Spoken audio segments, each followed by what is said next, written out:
Hi, One SBR Videos. I'm Peter Loshak. We are talking right now with Dana Lane, NHL contributing handicapper for Sportsbook Review. We're going to take a look at the 4 NHL playoff games for Sunday, April 17th. We're doing this call on Saturday, the 16th, so these lines might move, but we can analyze them based on what we have now. Dana Lane, thanks for being back with us. The first series that we're going to talk about is St. Louis, Chicago. It's tied 1-1 now. The first game went way under. You had a great call on that one. And then the second game pushed at 5, so obviously this is a tight, low-scoring, defense-oriented series here. For Game 3, Chicago is a significant favorite here. They're minus 145 to 150 market-wide, and St. Louis, you can get plus 130 all the way up to plus 135. And considering how tight this series has been, maybe it's worth a shot with St. Louis. And then once again, maybe it might be there might be some value betting on the under. That's available minus 125 to 130 market-wide right now. What do you think, Dana Lane? Well, Pete, we certainly could have seen an under with both of these games quite easily. There was no scoring in the first period yesterday, and there was only 2 goals in the second period. And just at the end there, that just pushed us to that push. But I still feel like we're on the right side of that under. And, this is a Chicago team that's only allowed 2 regulation goals to the St. Louis Blues in over 185 minutes. And that you add Duncan Keith back into the mix. He played over 30 minutes in Game 2. It was completely effective. He's a +2 on the night. And again, until I see some scoring outbursts on both of these sides, there's no way I'm gonna lean to the over. But as far as the side is concerned, obviously we like the Chicago Blackhawks, or I do, to win this series.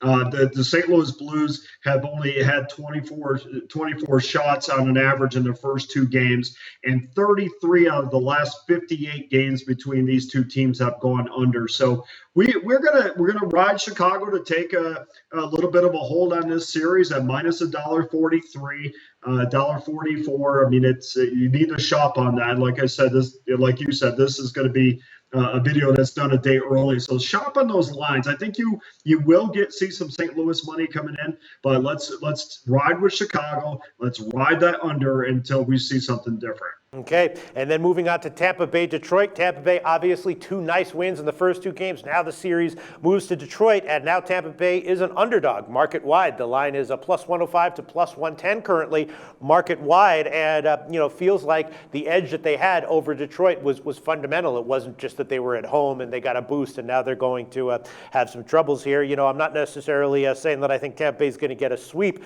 but as an underdog, feels like they should probably have some value. And then once again, a shot with the over might be worth something. It's over 5 is just minus 115, minus 120 is basically the same way the first 2 games have gone. I would lean to the Tampa Bay team total over. What's your take on Game 3, Tampa Bay, Detroit? Well, Pete, both of these teams during the regular season have been under teams, and it's not necessarily because Detroit's a great defensive team. They just have struggled on the offensive side all year. And I do see Tampa Bay getting stronger after the loss of Stamkos. There is a transition period there where they do have to change a little bit the way that they play when your leading goal scorer is out for the series. But you do figure to get Detroit's best effort here. Do I think they're going to win this game? Maybe not. I might have a problem with that. But what I do think is you're going to come out in the first period and get Detroit's best effort. So we're going to lean towards Detroit minus $1.15 or so in that first period.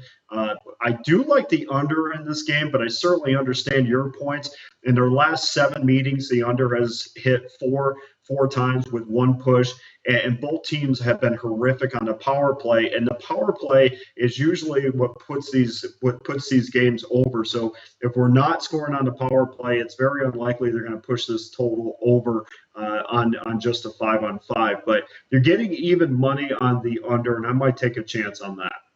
Okay, and then moving on to Florida Islanders. This series obviously tied up at 1 game apiece. The Islanders got an upset win in Game 1, and Florida bounced back. And in that one, I had the Florida team total over 2.5, which luckily cashed on an empty netter at the end, but I'll definitely take it. And here for Game 3, they are a small underdog at the Islanders, and the total, again, relatively modest. It's 5. The over is minus 125 to 130. So, I'm still feeling my way out around this game, how, it's likely to happen here. here, but I'm thinking that we might see something more similar to what we saw in Game 1 in this series, and we might see something high scoring. So I'm leaning towards team totals for over for both teams, specifically Florida, and also thinking about the over 5 minus 125 is widely available. What do you think, Dana?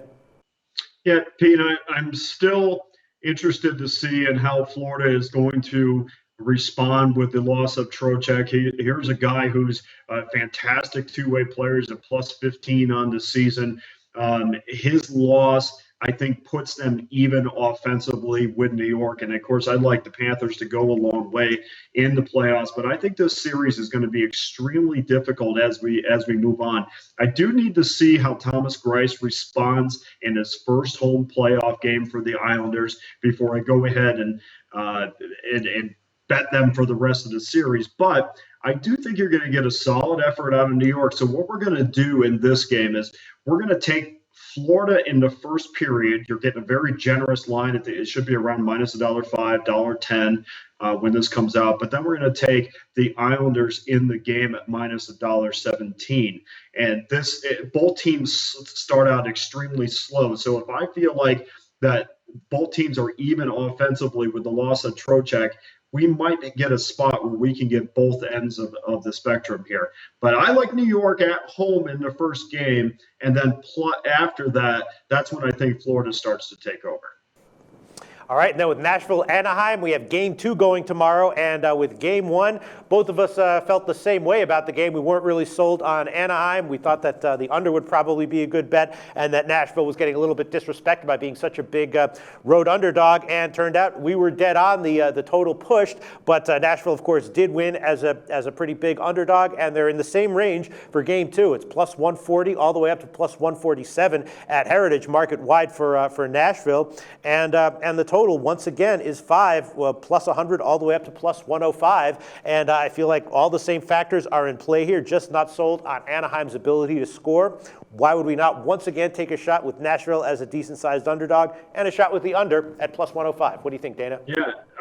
I'm right with you, Pete, on that. I mean, I said this, weeks ago that I am absolutely not sold on the Anaheim Ducks as a Stanley Cup contender. I don't think they have enough offense, and I think that they rely too heavily on Kessler and Cagliano and Silfverberg to play well defensively. There was a definitive speed advantage for the Predators in Game 1, and that wasn't surprising because I saw an Anaheim Ducks team play even with the Winnipeg Jets, which is a team that's not a playoff participant, and speed-wise, they were pretty even. So I love the way Nashville's playing. They've won all the little battles in the corner. I thought that they were a little bit more physical. I thought they played with a chip on their shoulder. So what we're going to do in this game is they may not win this game, but I really like them to come out and play well in the first period. You're going to get around $1.25 plus $1.25 in the first period. So we're going to take the under in this game, under 5 at plus $1.05, and we're also going to take Nashville at plus $1.25 in the first period. And all you have to do is cash one of them to make a little bit of a profit. All right, sounds good, Dana Lane. Yeah, in Game 1 of this series, I bet Nashville. I bet the first period, Nashville on the first period puck line. I bet the first period under, which lost, but most of my bets won.